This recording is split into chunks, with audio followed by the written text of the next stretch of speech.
Mon cher, je vais te dire quelque chose aujourd'hui. La Bible dit, un garçon qui a chassé sa femme et cette dernière n'a pas commis adultère. Et ce garçon est dans l'intention d'épouser une seconde femme. Ce garçon, lui, il a commis adultère. C'est très très pertinent ce passage biblique. Et c'est le passage qui maudit tous les garçons qui chassent leurs copines, qui chassent leurs femmes pour des petites raisons, pour des fines raisons.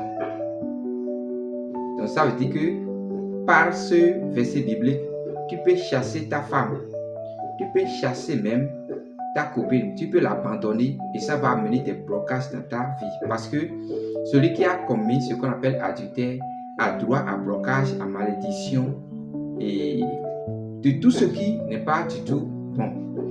Donc, il faut faire attention aujourd'hui. Ce que nous voyons, les garçons, nous abandonnons les filles, on prend une autre, on abandonne les femmes, on néglige l'autre, c'est très très grave. C'est dans les versets bibliques, Matthieu 19, verset 9.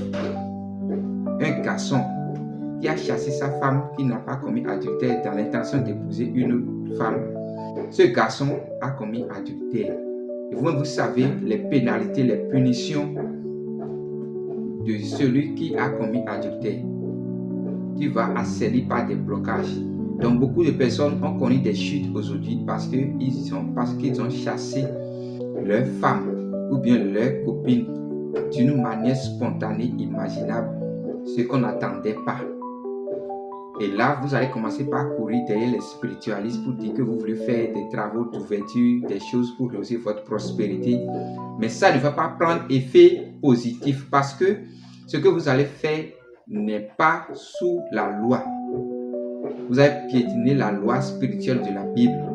Donc c'est un verset biblique que beaucoup de personnes ne connaissent pas, mais vous deviez comprendre pour garder ça par cœur. Donc si tu vois que le comportement de la femme ou bien du garçon, de votre copine n'est pas attrayant pour vous, ce n'est pas un comportement qui est le vôtre, il faut faire tout dès maintenant pour ne pas la côtoyer, pour ne pas trouver sa nudité, pour ne pas le mettre dans ton bain.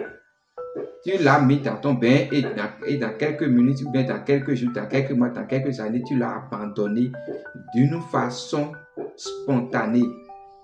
Même si elle reste tranquille, même si elle ne dit rien, même si elle ne fait aucune prière négative, la nature même va venir à son secours.